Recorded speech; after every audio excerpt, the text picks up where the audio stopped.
La protection de mon cœur linda uzima wawe.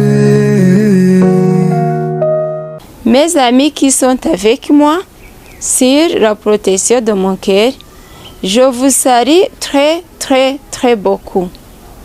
Je vous salue avec beaucoup de joie. Je vous salue avec beaucoup de plaisir. Je suis très contente pour être avec vous sur la protection de mon cœur. Dieu que vous bénisse. Inshuti zanjye tujye duhurira kuri iyi channel la protection de mon cœur, my heart protection, uburinzi bw'umutima wanjye. Nongeye kubasuhuza inshuti zanjye, Uwiteka abampere umugisha.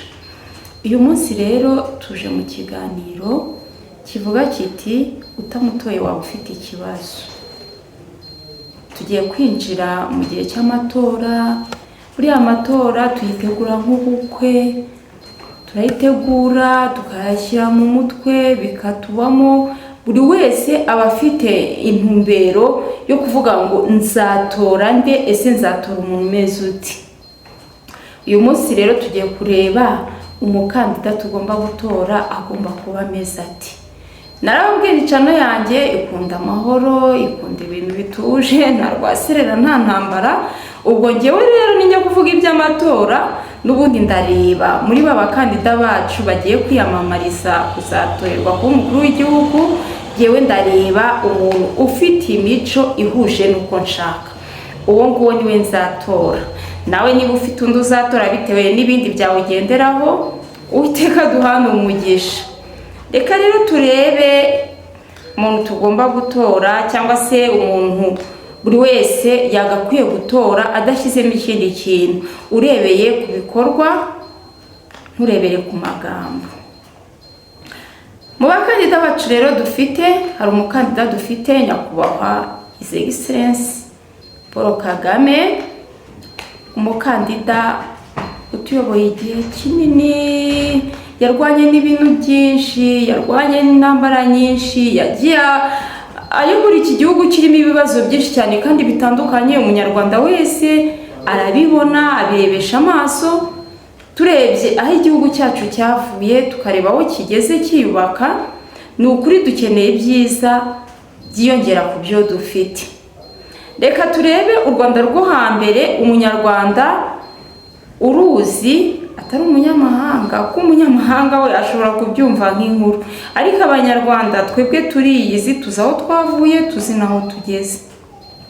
U Rwanda rwo hambere mbere y'imyaka 30 ishize twajyaga tubona abana, abakecuru, urubyiruko, tukabona abantu nk'abo ngabo barwaye amavunja bagenda mu muhanda, batuye mu midugudu turimo, mu tugari, mu turere turimo, aho kandagiye ahenshi na henshi uhasanga abantu bameze gutyo.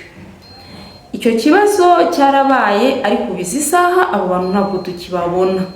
Twajyaga tubona abantu barwara amaga, abantu barara hasi, abantu badakaraba, abana barwaye bwaki, hirya no hino twumva abakobwa, abadamu bafatwa ku ngufu.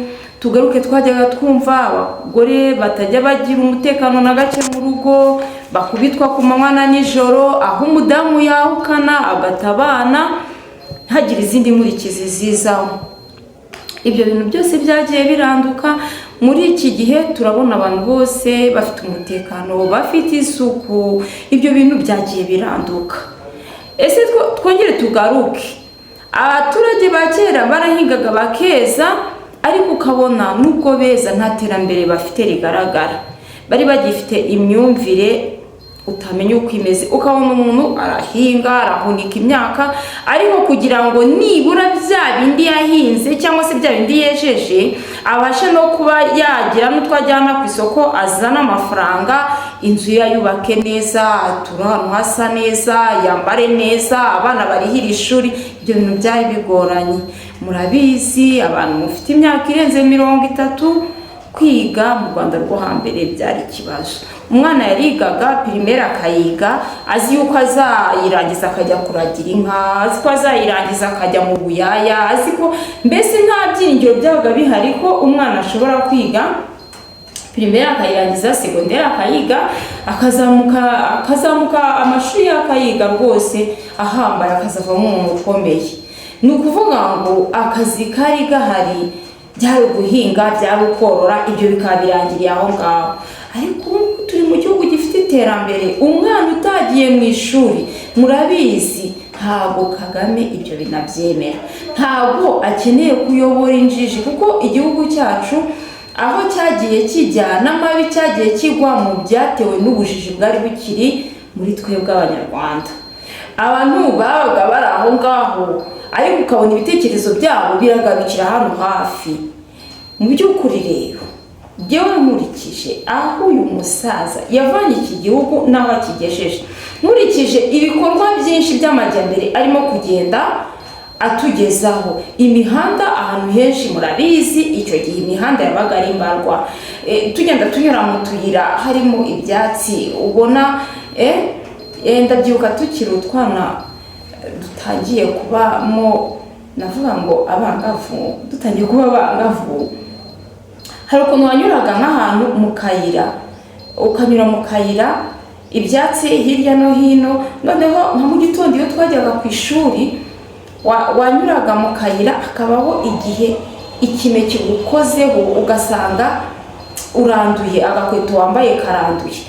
Noneho hari ukuntu twafataga inkweto ugashyira mu kabaga ukavuga ngo ndajyana kamambiri, ningera ku muhanda ndazikuramo nambare inkweto nziza kugira ngo njye mu ishuri nsa neza ndi smart. Ibyo bintu twarabikoze, ariko izi saha urava mu rugo unyura ahantu haharuye, ahantu hari umuhanda, nubwo utaba urimo kaburimbo ariko ni umuhanda nyabagendwa, ku buryo utuntu tw'utuyira nk'utwo ngutwo duteye quelque chose ntabwo tukibaho. Ibyo bintu byarabaye tubirebesha amaso. Reka ngaruke ubumwe bw'Abanyarwanda bwari mbarwa, aho umuhutu, umututsi, umutwa, ibyo bintu byari byarahawe intebe. Ariko iyi saha igihugu cyacu kirimo umunyarwanda, twese turi Abanyarwanda, ndi umunyarwanda nawe urundi. Ibyo bintu byatugejeje ahantu byashyize igihugu cyacu, kuba rero yarabashije kugenda abirandura ni urugamba rutoroshye. Erega buriya nimukajye mureba n'abayobozi ngo mugire ngo bararyama bagasinzira, baba bafite ibibazo birenze ibyacu twebwe rubanda rugufi. Mu by'ukuri kugira ngo uyobore iki gihugu kirimo abantu bafite imitwe itandukanye biragorana cyane. Reka wenda duhere mu ngo iwacu urugero, iyo umugore n'umugabo bagonganye ku kantu gato biba buri wese akumva abuze umutekano. Iyo umwana uba mu rugo iwawe agutesheje umutwe wumva hari ugize ikibazo ku mutima, ukumva ntiwishimye, ukumva mbese uraryama ukumva ntusinzira neza bitewe n'uko ufitanye ikibazo n'umuntu.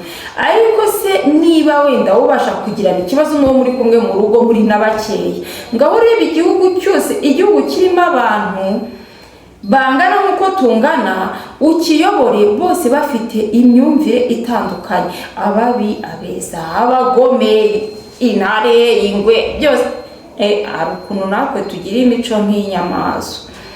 Rero ibyo bintu yagiye arwana nabyo kuyobora abantu bafite imyumvire itandukanye. Iki gihugu cyacu yakinjiyemo havuyemo jenoside, kugira ngo uhuze umuntu wiciwe n'uwamwiciye, kugira ngo abo bantu bahuze ni ibintu bisa nkaho bigoranye, bitapfa no guhura. Erega buriya reka tujye tuvuga ibintu uko tubibona.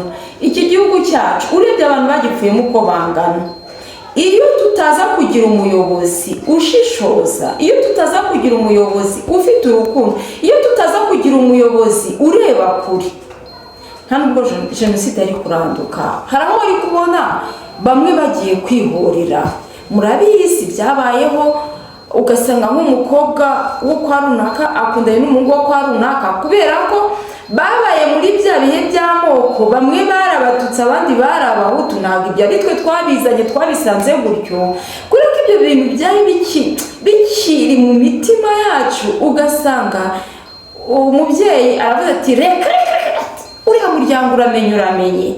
Kubera iki? Kubera ibyo bintu bigitutumba mu mitima yacu. ariko ndacyavuga nyakubahwa Paul Kagame ibintu yakoze. Kubeshya ni kubi, umuntu afite icyo amuha yakimuha, ariko ntacyo dufite Imana izakimwihere. Kunga abanyarwanda muri ubwo buryo rero, iyi saha umuntu akabanye na mugenzi we basabana amazi, basabana umunyu, bagenderana, bashyingirana, kandi ibyo bintu byarabayeho. Ntabwo ibi bintu byoroshye, icyo cyonyine ugishingiyeho, turetse ibindi bindi, kuko bivuze bwakwira bugacya. Ushingiye kuri ako kantu kavuga ngo yunze abanyarwanda, abiciwe n'ababishe barongera barabana. Kubeshya ni kubi, icyo cyonyine cyatuma tumushyira ku ntebe akicarira mbese akabaho mirere na mirere. Twebwe iyo tuje nk'ababyeyi turavuga ngo iyaba Imana yamuhazaga uburame akigumiraho akibera, ko buriya abamama akenshi abamama dukunda amahoro. Abamama ntabwo dukunda ibintu bidustressa, ntabwo dukunda ibintu by'intambara by'amatiku. Tuba twumva igihe cyose twakwicara mu bintu bitekanye. Buriya abagabo bo hari n'ukuntu bashoza intambara ko bo bagira n'imbaraga zo kurwana. Twebwe rero ntazo tugira, igihe cyose duhora twishakira icyatuma duhora tuguwe neza, kuko ibidusatira twebwe ntabwo twabasha kurwana nabyo. Uyu mubyeyi rero yakoze ibintu byinshi. Nitugera muri za girinka yagiye atanga, nitugera mu bwisungane mu kwivuza, kubeshya ni kuba ibi bintu birakomeye. Ntabwo umuntu udafite umutima wa kimuntu yabishobora. Rero ahangaha nimvuga ngo utamutoye watora nde, ni ukuri ntagomba mvuze nabi. Utanshyigikira kuri iyi ngingo nawe yaba afite ikibazo mu mutwe, kuko ntekereza yuko undi wazakubwira azaza akubwira ngo njyewe nzakora ibi nzakora ibi, arakubwira ibyo azakora ariko wowe utarabona. None muzehe, twebwe turavuga ibyo yakoze kandi agikomeje gukora. Ibyo bintu rero yagiye akora, njyewe mbishingiyeho ku bwanjye, ndumva utamutora yaba afite ikibazo mu mutwe. Ababyeyi, urubyiruko, murabizi yagiye ashyiraho inzira nyinshi zituma natwe tubaho. Kuba umudamu afite ijambo mu rugo, umutungo umugabo afite babasha kuba bawufatanyije, reka mvuge ngo barawufatanyije. Hari aho twagiye tubaho ukumva ngo ibintu ni iby'umugabo, umwana w'umuhungu niwe ufite ijambo. Twe twakuze nabi ngo umwana w'umuhungu niwe ngo uzazungura se, bivuga ngo imitungo ya se ni umwana w'umuhungu, umukobwa ntiyarazwe. Iyi saha rero abana twese turi bamwe, abadamu abasha kujya mu mirimo. Iyo umugabo akora natwe twemerewe kuyijyamo. Iyo umusanze muri office runaka ari umugabo ugasangamo hari hirya hari umudamu, ni ukuri ibyo ngibyo tubishimira Imana. Reka rero dushyigikire uyu mubyeyi, natorwe. Yewe Imana mu gihe kimuhaye kuba ikimutisha ubuzima, jyewe ku bwanjye mvuge ngo natorwe, azatorwe mirere na mirere. Uri kumwe nanjye nangiriye gutyo. Murakoze. La protection de mon cœur,